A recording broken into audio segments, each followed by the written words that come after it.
வணக்கம் சாமிஜி. வணக்கம். இன்னொரு சந்தேகம். இப்போ நம்ம தமிழ்நாட்டில் யாருமே கல்யாணம் பண்ணால் பெண்களை வந்து வலது பக்கம் வச்சு தாலி கட்டுறாங்க சாமி. ஆனால் வடநாடு சைடில் எல்லாருமே லெஃப்ட் சைடில் வச்சு தாலி கட்டுறாங்க. அதோட காரணம் என்ன சாமி? என்ன அப்படின்னா, நம்ம இறைவனை பாருங்கள், ராமர், லட்சுமர், கண்ணன், கிருஷ்ணன், சிவபெருமானெல்லாம் தன்னுடைய துணைவியாரை லெஃப்டில் தான் வச்சுருப்பாங்க, ரைட்டில் வச்சுருக்க மாட்டாங்க. ஏன் லெஃப்டில் வச்சுருக்காங்க அப்படின்னா, நம்மளுடைய உடம்புல எல்லாமே ரெண்டு ரெண்டு தான் இருக்கும். உடம்புக்கு உள்ளே எல்லாம் ரெண்டு ரெண்டு இருக்கும். சின்னதாக இருக்கிற எல்லாமே பெண்ணு, பெருசாக இருக்கிற எல்லாமே ஆண் உள்ளுக்குள்ளே உடம்புக்குள்ளே. அப்போ இந்த ரைட்டில் இருக்கிற எல்லாமே ஆண், லெஃப்டில் இருக்கிற எல்லாமே பெண்ணு. அதனால் நீங்கள் இதில் ரைட்டில் மோதிரம் போடுங்க, டைட்டாக போகும். லெஃப்டில் இதில் மோதிரம் போடுங்க, ஃப்ரீயாக போகும். இப்படி எல்லாமே நீங்கள் உள்ள கல்லீரல்லாம் இப்போ நெட்லேயே ஓப்பன் பண்ணி பார்த்தீங்கன்னா ரைட்டில் பெருசாக இருக்கும், லெஃப்டில் சின்னதாக இருக்கும். 13 வயசு பெண் மாறு கூட ரைட்டில் பெருசாக இருக்கும், லெஃப்ட்டில் சின்னதாக இருக்கும். இப்படி எல்லாமே இந்த சைடு சின்னது, இந்த பக்கம் பெருசாக இருக்கும். அப்போ உள்நாக்கு பெண்ணு, வெளிநாக்கு ஆண். மேலே இருக்க பல்லு ஆண் பல்லு, கீழே இருக்க பல்லு பெண் பல்லு. சிறுமூளை பெண்ணு, பெருமூளை ஆண். சிறுகுடல் பெண்ணு, பெருகுடல் ஆண். இப்படி எல்லாமே ஆணும் பெண்ணும் ஆணும் பெண்ணு தான் இருக்கும்.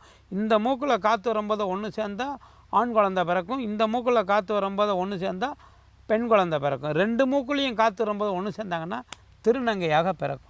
இது எவ்வளோ அழகாக இறைவன் சொல்லி வச்சுருக்கிறான். அதனால் இந்த பக்கம் இருக்கிற எல்லாமே சின்னதாக இருக்கும், இந்த பக்கம் இருக்கிறது எல்லாம் பெருசாக இருக்கும். இது எப்படி இருக்கும் அப்படின்னா, நீங்கள் இந்த உதடை இப்படி தூக்கிட்டு இப்படி வச்சு பாருங்கள், இதில் ஒரு தோல் வந்து நம்மளை வந்து அடைக்கும்.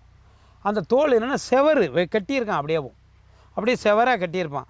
அதவே நம்மளுடைய ஆணுடைய வெதரை தூக்கிட்டு கீழே தடவி பாருங்கள், தையல் போட்டிருக்கும். 3 மாதத்து குழந்தையுடைய வெதர் பாருங்களேன், அழகாக தெரியும். அது எப்படி ஆணையும் பெண்ணையும் ஒட்டி வச்சுருக்கான்.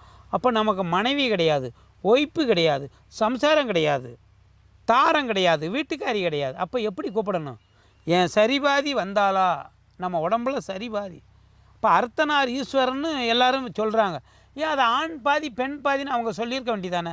அவங்க ஏன் அர்த்தனார் ஈஸ்வரன் ஏன் சொல்கிறாங்க? எதுக்காக சொல்கிறாங்க அப்படின்னா, இவ்வளவு அர்த்தம் உன் உடம்புக்குள்ளே இருக்குடா, நீ சிந்திச்சு பாரு, அது உனக்கு புலப்படும் அப்படிங்க.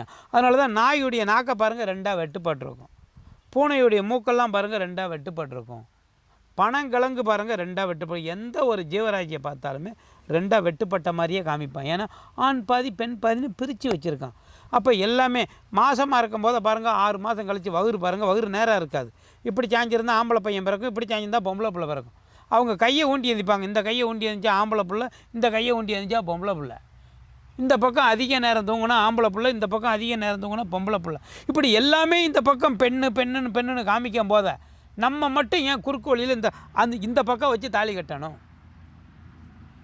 யோசிச்சு பாருங்கள். இந்த மூக்கில் வரும்போது ஒன்று சேர்ந்தால் ஆம்பளை பிள்ளை, இந்த மூக்கில் வரும்போது ஒன்று சேர்ந்தால் பொம்பளை பிள்ளை. அத்தனையும் நம்ம சித்தர்கள் சொல்லி வச்சுருக்கான், எழுதி வச்சுருக்கான். புரிய வேண்டும், தெரிய வேண்டும், அறிய வேண்டும்னு அவ்வளோ அழகாக சொல்லி வச்சுருக்கான்.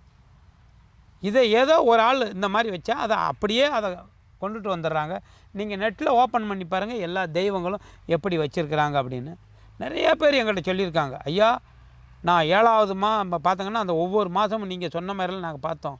ஆச்சரியமாக இருக்குது எங்களுக்கு. நீங்கள் சொல்கிறதுக்கு மிக மிக 100க்கு 200% நல்லது அப்படின்னு சொல்லியிருக்காங்க. ஆமாம். நல்ல தகவலுக்கு மிக்க நன்றி சாமி. வணக்கம். வணக்கம்.